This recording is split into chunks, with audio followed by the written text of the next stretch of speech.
I'm Jason Whitlock. That is Marcellus Wiley. Time to put on our thinking caps.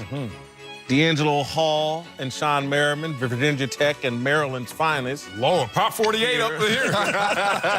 Lord. As you all know, I'm a journalist, and we've got our resident Ivy Leaguer, Columbia's very own Marcellus Wiley here. So we're going to take a deeper look at a big issue in sports. Got a special cap for our Columbia grad, Darnell. Bring it on. Slimmer Darnell, little Darnell. Oh, Yeah. In that gym. That resolution. Good, yeah. See you, bro. Good year. All right, let's move to Pittsburgh, where the Steelers season may be over, but the drama around Antonio Brown is still growing.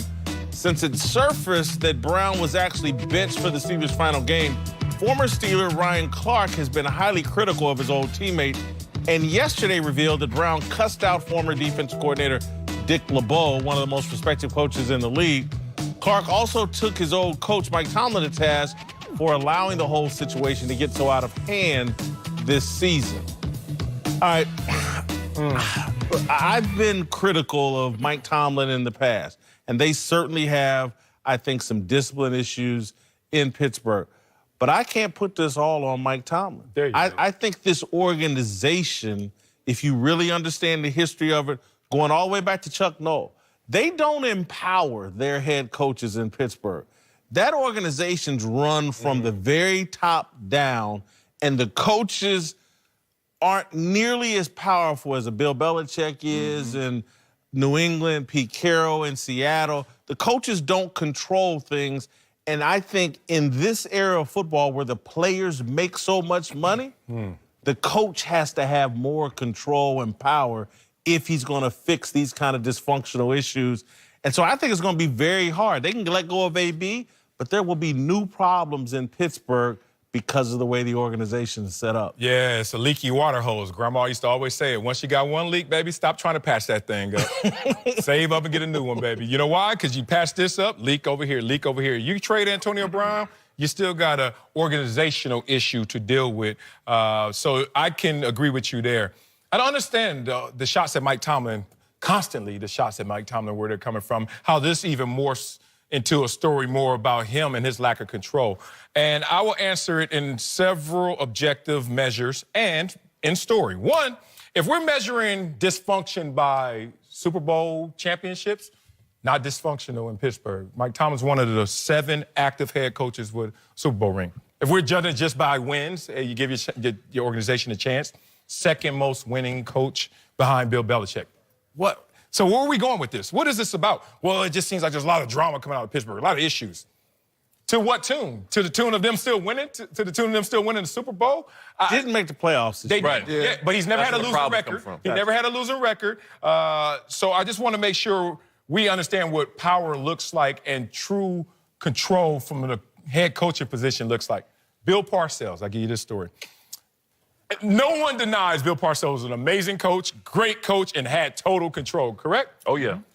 But these eyes right here saw Bill Parcells get hands put on him in practice from one of his own players, Antonio Bryant. Now, I only tell this story at times because I love when people always say, well, this coach is losing control, losing power. I was like, even the best of them go through this.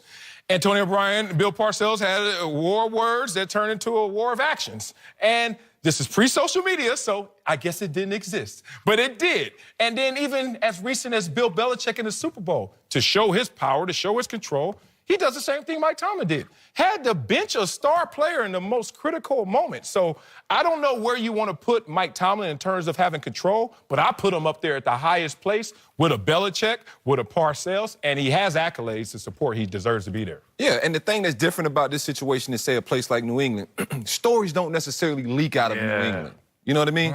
You got to know who you're dealing with in this Pittsburgh locker room. These guys are social media darlings. They love it. You know, they're always on their social media telling their story or what's going on or this and that. In New England, you don't have a lot of that. But these guys, to me, some players you just can't control. Antonio Brown, I don't know him that well, but as his star has risen, he's changed. He's wanted to be treated more like Ben, maybe, more like Le'Veon, maybe. And so at this point, do you have to move on from him?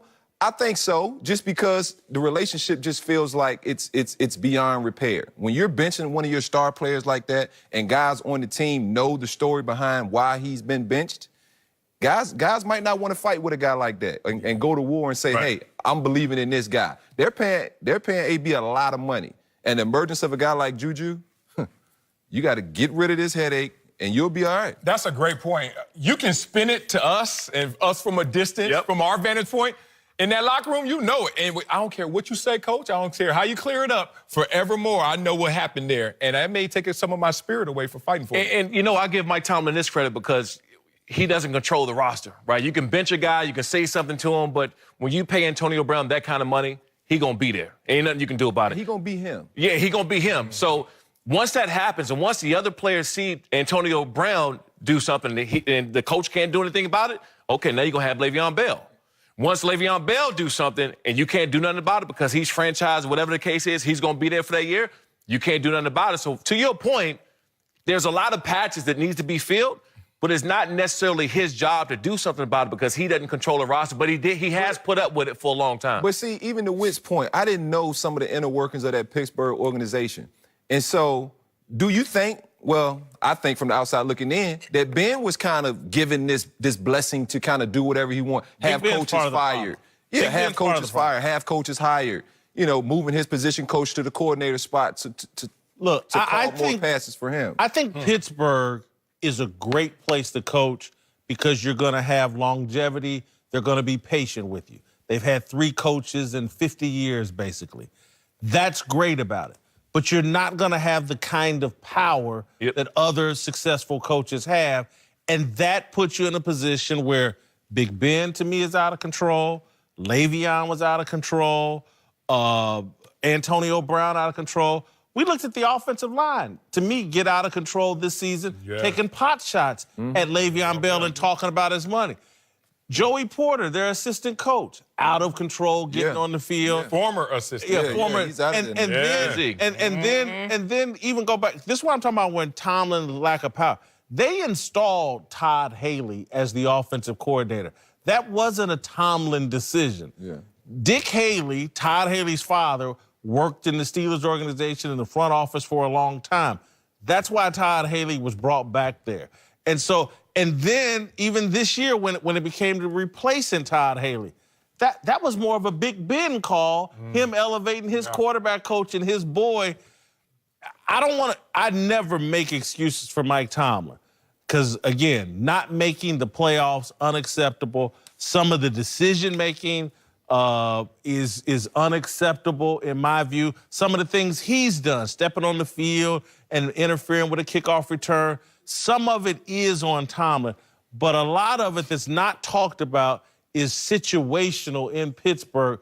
You got a coach that's had success but doesn't have the power of a successful coach. You know, I see a parallel to one of your great points about Wade Phillips and what the Rams did defensively this year is you may have taken on too much and more than you can handle, right? But with personalities. And I'm thinking like Mike Tomlin, you say he doesn't have control of the roster and some of the coaching hires.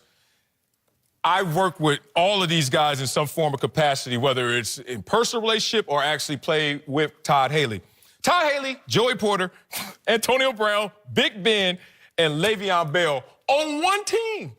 It's too much fire, brother. It's just too much fire. You're lucky the house is still standing. That's crazy. And that's just a lot of personality. I'm not going to sit here and say I feel sorry for Mike Tomlin. I think he's done a marvelous job despite distraction. But a part of their distraction is someone is not thinking about the personality, which is making this combustion.